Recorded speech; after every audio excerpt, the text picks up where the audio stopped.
She hated me and made me think I was an idiot. Long-time reader, first-time poster. I don't know if this is pro-revenge, but it is certainly more than petty. In high school, 10 plus years ago, I was quiet and attentive in class. Teachers liked me. I wasn't popular, but I had good friends. I say all this to explain that high school was relatively calm for me. I played sports, was on the student newspaper, and got decent grades. However, that all changed my second semester junior year. I've always been a voracious reader. My freshman English teacher recommended I move up to the honors English track, so I did for freshman, sophomore, and the first half of junior year. Then I was put into classical literature my second semester junior year. I've always loved Greek and Roman stories, and had already read your typical high school classical reading list on my own. I didn't mind reading them again until I met Ms. Umbridge. She put on a sweet facade, but she was downright evil. She also decided she hated me. I still do not know why, or what transgression I committed, but she hated me. I assume it was my habit of sometimes nodding off in classes. At the time, I had undiagnosed thyroid issues, and was getting up at 5 a.m. for swim practice. I say sometimes, because it happened maybe twice a month total between all 8 classes. I don't remember nodding off in her class, but it could have happened. Anyways, her class was 50% essays or written reports. The rest were random quizzes and a couple tests. I was on the student newspaper, and I was a decent writer. I wasn't worried about maintaining a B or up. We wrote our first paper, and I got a D. I was shocked. The only class I struggled in was chemistry, and still my lowest assignment grade was a C. After class, I asked Ms. Umbridge what I did wrong, because her notes were minimal. She told me my assessment of the material was uninspired. Okay, can you direct me to an example of an inspired assessment? Come back during study hall. Thinking she'd have some example materials for me to review, I got a pass to see her during study hall. Nope. She spent the full hour basically telling me I was an idiot. I remember leaving and crying, because she didn't tell me anything constructive. My friend, the eventual valedictorian, offered to help me on my next paper. My friend and I spent hours on my next paper. She never got below an A- on anything. I got another D. My friend was furious. She took it to her AP English teacher and asked him to review it. She said she was entering a writing competition and wanted advice. He said it was great. Her typical A+ work. My friend, quicker on the uptake, asked me for a copy of my original assignment. She asked her AP English teacher to look it over too, and he said she should enter the first one. This one was still good. He'd probably give it an A-, but the other paper was better. My friend was convinced Ms. Umbridge was treating me unfairly for some reason, and she must not like me. My friend wanted me to tell my parents or my school counselor. A teacher didn't like me? That had never happened. Sure, they didn't all love me, but none had actively disliked me. I decided I'd try one more time, but this time get Ms. Umbridge to help me. Despite the previous horrors of spending study hall with Ms. Umbridge, I went to her office during study hall 3 times before the next paper was due. She reviewed the paper, and gave me tips on revising it each time. She did this in red pen. I took notes. By the time the next paper was due, I had 3 revised versions with her notes in red ink on each one. I got a D+. She smirked and congratulated me on my improvement. Hag. I was done. My friend was right. This hag had it out for me and was giving me shit grades on purpose. I'm a laid-back person, but I was pissed. Never before been this pissed. I took my paper to my newspaper teacher. Sure, he didn't teach English, but our student paper constantly won awards because of his work. I told him I was having trouble in English, and could he please look over my paper and give me advice. He was a little confused as to why I didn't ask my English teacher, but he did it. He also told me it was great, but gave me a few minor changes to make. I asked him if he thought it was A, B, or better. He said he'd give it an A, not 100%, but a solid A. I went to my friend, and we brainstormed. I couldn't request a drop/add. This wasn't college. You just don't switch classes at my high school, unless the teacher recommends an honor placement. That's not true, said my friend. The football and basketball guys get moved to easier classes all the time to keep their grades up, so they are eligible for games. The athletics director was a friend of my dad, so I requested a meeting with him and my swim coach after school one day. I told him I was in danger of losing my eligibility to swim, because I was pulling a D in a class. I wanted to move classes, but I knew I'd need approval from administration, which I wouldn't get without a good reason. They asked if I had requested help. I explained I had asked for help from multiple people, but my grade wasn't improving. I didn't know what to do. They asked to see my papers. I sat while they read them.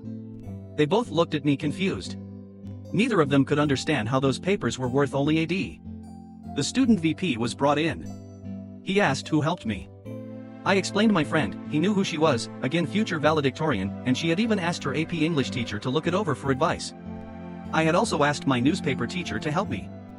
Student VP asked if I had ever actually asked my teacher for help. I smiled and handed him the 3 revised versions of paper number 3 with Ms. Umbridge's red ink all over them. He frowned. AP English teacher and my newspaper teacher were pulled into the meeting. They were each asked to grade the papers. All 3 papers got an A- or better. Like and subscribe. For more stories, visit YouTube channel Redditor94. While this was going on, my dad was called in by the athletics director. My dad was pissed. He demanded I be moved to another class, and that Ms. Umbridge be put under review. Clearly, she wasn't grading students on their work but on her own personal opinions. The school administration obviously bristled at the accusation that a teacher was treating students unfairly. A lot of arguing that I wasn't allowed to sit on occurred in the VP's office. I could hear plenty of yelling as 6 adult men argued over the appropriate next steps. It was decided that myself, my dad, VP, and athletics director would have a meeting with Ms. Umbridge. The following morning before school we all met. Ms. Umbridge seemed to think she was going to get to tell everyone why I was so stupid.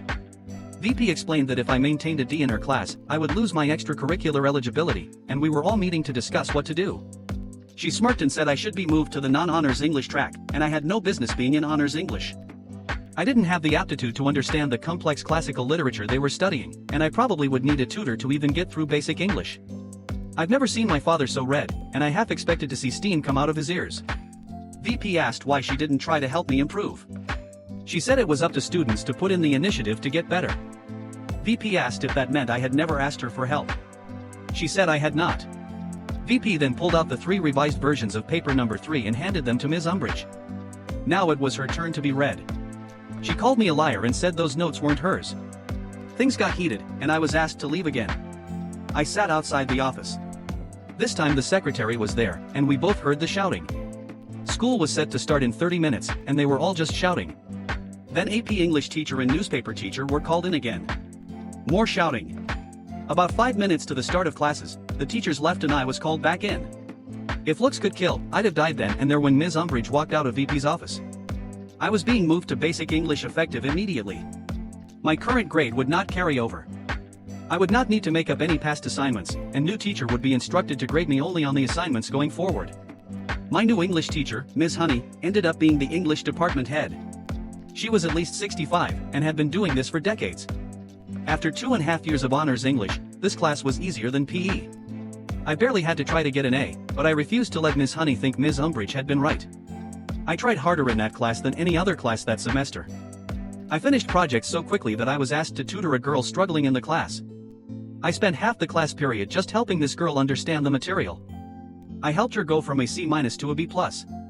I got something like 104% in the class. At the end of the semester, Ms. Honey called me into her office during study hall. She was recommending I return to honors English for senior year. I must have looked panicked, because she assured me Ms. Umbridge would not be my teacher.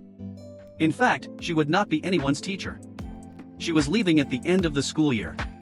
Ms. Umbridge was only in her late 20s and unmarried. Too early to retire. And my high school was in one of the best-paying school districts in the state. I knew what leaving meant, but Ms. Honey still explained that I was put in her class on purpose. The school administration trusted Ms. Honey to determine the truth of Ms. Umbridge's claim that I was basically a lying idiot. Ms. Honey stated I very clearly belonged in honors English.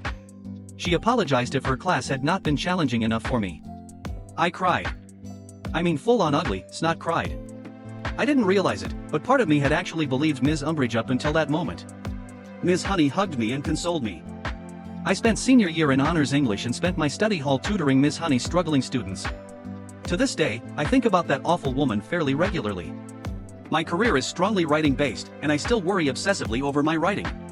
I hope she never taught again, because she wreaked havoc on my self-confidence. Edit, I fixed the wreck. Edit 2, holy mother forking shirt balls.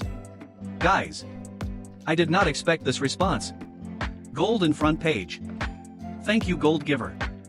I'm not sure what that means, but I'm going to figure it out. I also want to say I'm sorry to everyone posting their own Ms. Umbridge stories. It's sad so many exist out there wreaking havoc on self-conscious teens. Don't let your Umbridge keep you down. You are better than Umbridge. Go out and do exactly what your Umbridge said you shouldn't do, because fork her, the fat dink. Edit 3, everyone private messaging me nice things, you are sweet people. Thank you. I promise though I am okay now. I am in my 30s with a job I love. I think about this story regularly because of a volunteer organization I take part in. While I have the soapbox, might I recommend Posteread's Read Aloud programs. It is a great program that helps children practice reading in a safe environment. Another user recommends programs from Thinking Outside the Cage. Links in the description.